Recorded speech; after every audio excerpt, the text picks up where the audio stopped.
अस्सलाम वालेकुम, आप देख रहे हैं मेरा यूट्यूब चैनल और मैं हूं आरिफ राही। पाकिस्तान के अगले चीफ जस्टिस का ऐलान कर दिया गया। जी हां, अगले चीफ जस्टिस होंगे जस्टिस याहिया खान आफरीदी।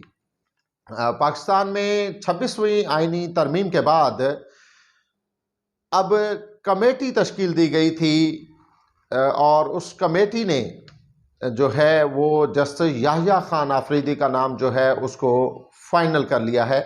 जस्टिस याहिया खान आफरीदी का नाम लिस्ट में तीसरे नंबर पे था। नंबर 1 पे जस्टिस मंसूर अली शाह, जिससे हुकूमत जो है वो खौफजदा थी। उनके नाम को हटाने की हर दर्जा कोशिश थी और ये जो 26वीं आईनी तरमीम जो है वो आपके सामने आई।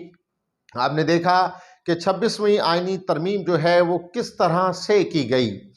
अगर हम पाकिस्तानी मीडिया को छोड़कर इंटरनेशनल मीडिया पर नज़र दौड़ाएंगे, वहाँ अखबार से या टेलीविज़न पर जो हेडलाइंस लगी वो इंतहाई जो थी वो पाकिस्तान के फ़ायदे में नहीं थी। उसमें उन्होंने सीधा सीधा ये पैगाम देने की कोशिश की इंटरनेशनल मीडिया ने कि पाकिस्तान में आज़ाद अदलिया का गला घोट दिया गया। पाकिस्तान में अदलिया की जो रैंकिंग है वो इंटरनेशनली वो पहले से ही कुछ बेहतर नहीं है, लेकिन इस तरमीम के बाद अभी ये जो है वाज़ेह हो रहा है कि मज़ीद अदलिया को जो है वो कंट्रोल किया जाएगा।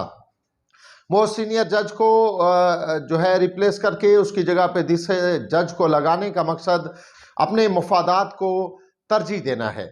लेकिन यहाँ पर हम आपको बताते चलें कि ये तरमीम अक़लियती पार्टियों की जानिब से की गई है। जी हाँ, पाकिस्तान की नंबर 1 सिंगल लार्जेस्ट जो पार्टी है वो है पाकिस्तान तहरीक इंसाफ, जो इस तरमीम की मुकम्मल मुखालिफ थी, जिसमें पाकिस्तान पीपल्स पार्टी के चेयरमैन बिलावल भुट्टो जरदारी ने कहा कि एक ही पार्टी जो सबसे ज़्यादा मुखालफत थी यानी 99.99 मुखालफत में थी वो पाकिस्तान तहरीक इंसाफ थी।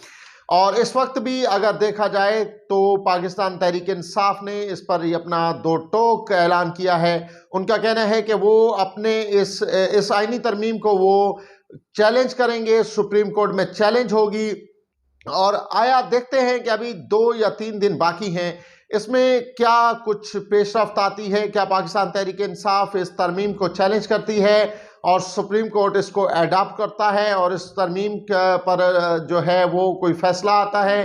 क्योंकि चीफ जस्टिस काजी फाइज ईसा जो हैं उन्होंने रिटायरमेंट से चंद रोज़ पहले ही अपने आप को चैम्बर प्रैक्टिस पर मसरूफ़ कर दिया है। वो चैम्बर प्रैक्टिस पर चले गए हैं कल से और इसके बाद अभी देखना है कि वो सीनियर जज जो हैं इस को कैसे देखते हैं। आया सुप्रीम कोर्ट इसको किस तरह देखती है। अदलिया की मुकम्मल आज़ादी पर जो है वो क्या कंप्रोमाइज़ होता है या अदलिया जो है इस तरमीम के बाद इस तरमीम के मुताबिक काम करती है। ये बहुत सारे सवाल जो हैं वो जन्म ले चुके हैं और ये सवाल जो हैं अब नहीं, ये बल्कि आइंदा आने वाले मज़ीद जो वक्त होगा उस पर ये सवालिया निशान खड़े करते रहेंगे। मुख्तलिफ फ़ैसले जो हैं उनमें कंट्रोवर्सीज़ जो हैं पहले से पाई जाती है, लेकिन आया देखना है कि अब क्या कंट्रोवर्सीज़ जो हैं वो पाई जाती हैं।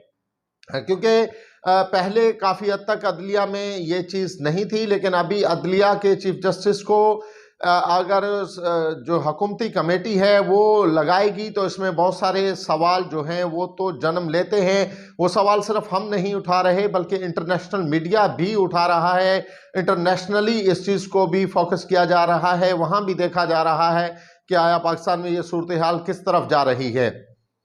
लेकिन आपने देखा कि जिस तरह से हुकूमत जो थी वो बनाई गई, क्योंकि अक़लियती पार्टियां जो हैं उन्होंने आपस में मिलकर ये हुकूमत बनाई है, कोई वाज़ेह अक्सरियती पार्टी नहीं है।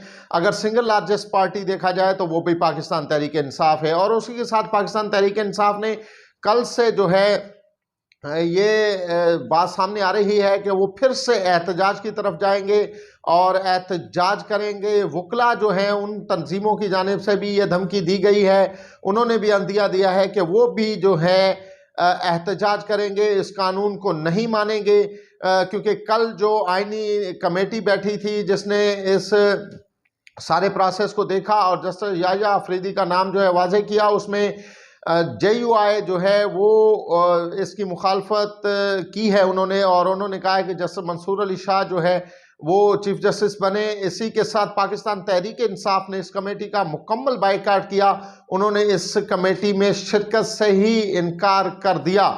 अभी ये वाज़े हो जाएगा आज, कल और परसों में कि क्या सूरत हाल होती है। आया जस्टिस याह्या आफरीदी जो हैं वो ही हलफ उठाते हैं या इस फैसले को चैलेंज किया जाता है, और चैलेंज के बाद क्या सूरत हाल होती है, इन सब चीज़ों पर हम आपको अपडेट रखेंगे। रहिएगा हमारे साथ। अल्लाह निगहबान।